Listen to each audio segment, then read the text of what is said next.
E të dashur me që të kemi të ftuar një mysafire të jashtëzakonshme e cila është modele, gjithashtu dhe balerinë të njëjtën kohë, fituese e çmimeve prestigjioze, me një përvojë të gjerë në pasarela dhe në skenë, dhe me kënaqësi të madhe ftoj në studio Zana Zeqirin. Përshëndetje dhe mirë se erdhe në studion e emisionit tonë Weekend. Është kënaqësi të kemi në studio, Zana. Faleminderit shumë për ftesën. Është gjithmonë kënaqësia jonë, mund të ulesh, të akomodohesh, sepse sot do flasim gjëra gjatë, të kemi edhe për herë të parë dhe natyrisht që publiku jonë duhet të të njohë pak më tepër. Më trego fillimisht si po ndihesh sot që je e ftuara jon.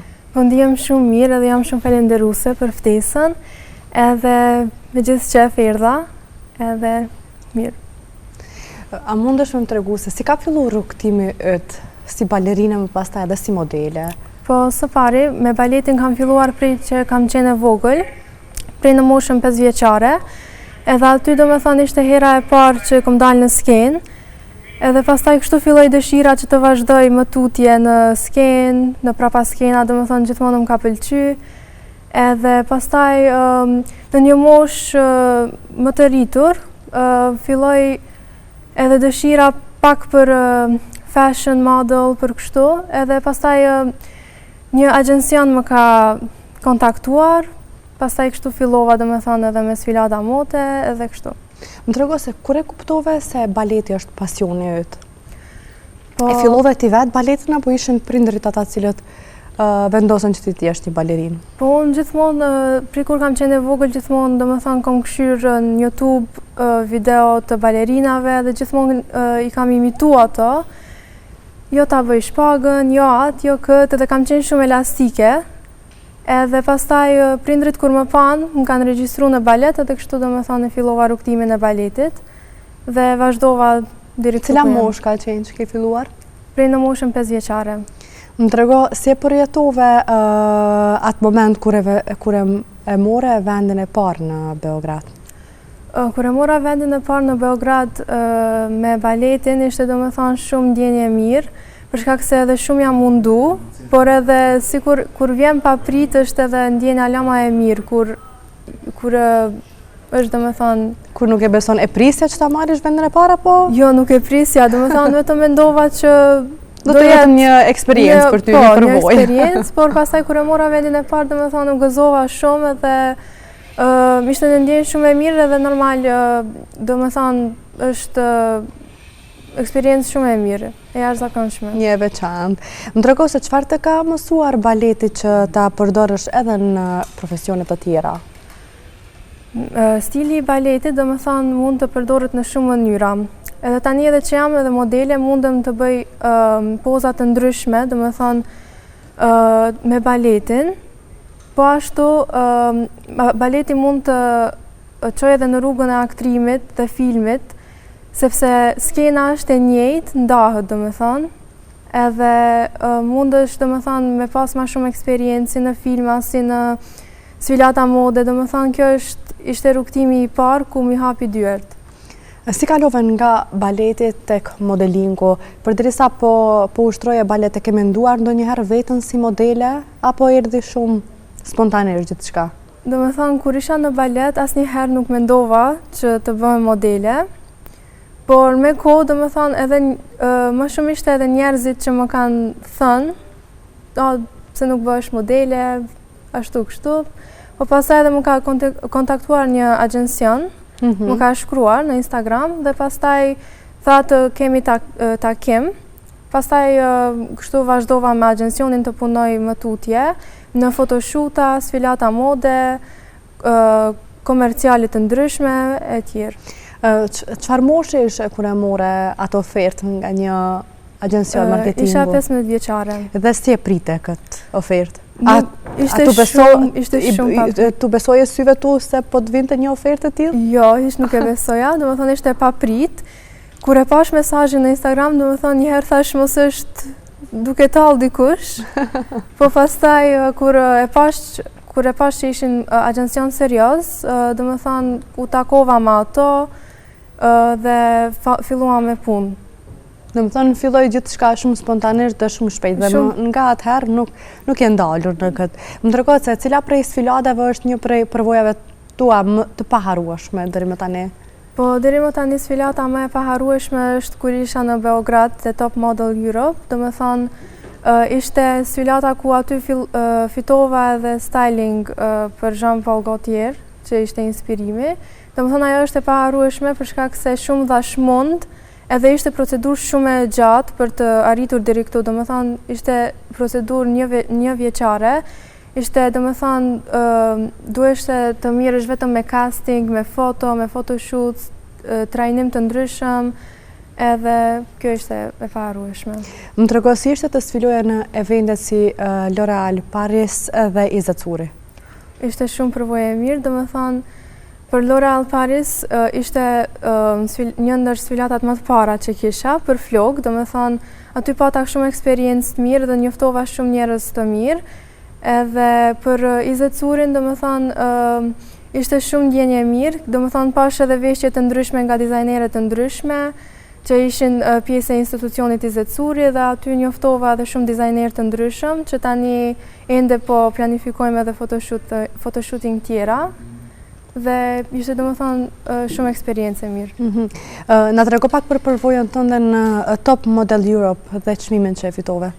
Po, Top Model Europe ishte shumë procedurë gjatë, që si që thash ishte një vjet procedurë, jo të dërgosh foto për casting, jo pastaj castingi, jo semifinalet, jo kush të hyjë në finale, dhe prej më shumë se 100 kandidat, vetëm 7 persona jemi zgjedhë finalist nga Maqedonia.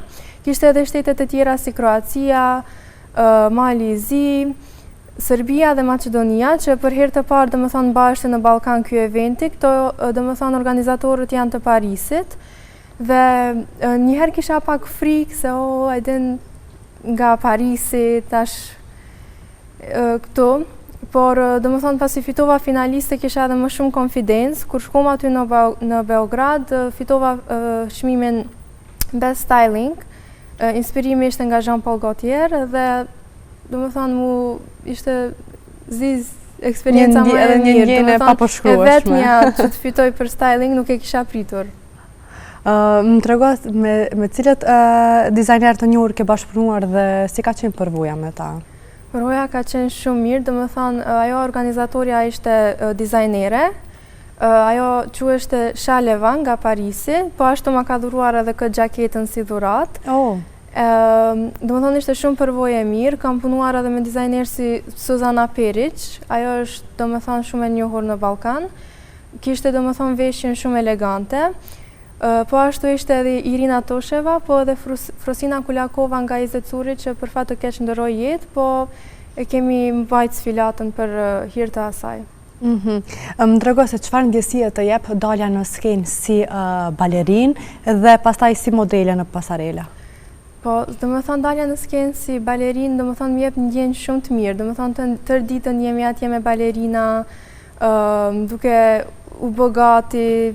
Kur dalim edhe kur e shoh publikun duke duar trokitur, është ndjenja më e mirë që kam përjetuar ndonjëherë.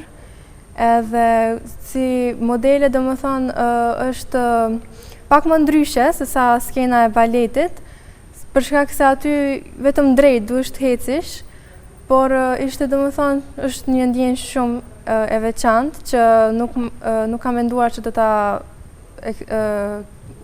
shoh ndonjëherë, do ta përjetoja atë ndjenjë. Po, seriali Teen Camp, aty ishte një casting prej agjencionit të modelingut që isha, kërkonin aktore për Teen Camp, është një serial për të rinj, dhe pastaj u paraqitëm disa nga vajzat dhe na zgjedhën 3 veta për të jemi pjesë e serialit, dhe ishte shumë eksperiencë e mirë dhe është hera e parë që dal në serial.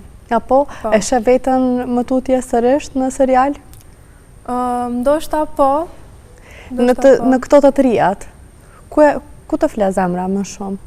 Më shumë ndoshta fashion design për momentin. Shumë përveç modelingu, zemra ime më shumë flet edhe në fashion design. Prapa skenës të sfilatave të modës është shumë eksperiencë e mirë që kam përjetu deri tash. Edhe më intereson shumë. Veshja, stilingu, përgatitja, vizatimi, skicat, gjithë shka më pëlqen. Edhe shpresojmë që do t'ja arish edhe këtë ëndër për të realizu dhe nuk dyshoj sepse ke këtë kapacitet. Më tregoj se në çfarë projekte je duke punuar aktualisht? Aktualisht dhe me thonë po punoj për disa komerciale në photoshootings të ndryshme, po ashtu edhe në shfaqje të ndryshme.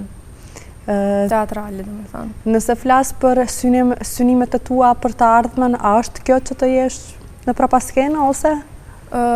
Besoj që po, nuk mendoj që ta lë këtë anësh asnjëherë, për shkak se unë jam rrit, dhe me thonë, në skenën e teatrit, në sfilata, dhe me thonë, kjo ishte që nga mosha e re dhe nuk dua ta lë poshtë asnjëherë. I gjithë publiku që duan të kenë më afër dhe të shohin punën tënde, çurinë tënde, ku munden me të ndjek ty me të pa? Më shumë munden me ndjek në Instagram. Aty do me thonë jam shumë aktive dhe postoj gjithë shka që bëj punë të reja, apo kur shkoj dikon gjithë shka i postoj në Instagram, më shumë. Super, ata cilët duan të shohin punën tënde, mund të shohin në mjet rrjeteve sociale. Po më tregoj se çfarë këshille do t'ju jepshe të gjithë atyre të rinjeve të cilët po na ndjekin dhe që duan të përzgjedhin baletin ose modelingun?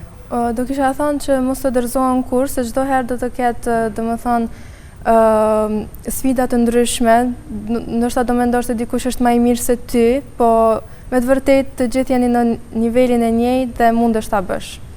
Zana, me të vërtetë ishte kënaqësi e veçantë të kisha në studio dhe që të flasim pak për ty personalisht, si ka filluar kjo ecuri profesionale e ytja dhe deri ku je tani, dhe unë nuk po besoj që me kaq do përfundoj kjo intervistë, sepse po shpresoj që të takohemi sërish në intervistat e tjera për treguar për sukseset e ardhshme që do të realizosh. Dhe të urojmë suksese. Faleminderit shumë.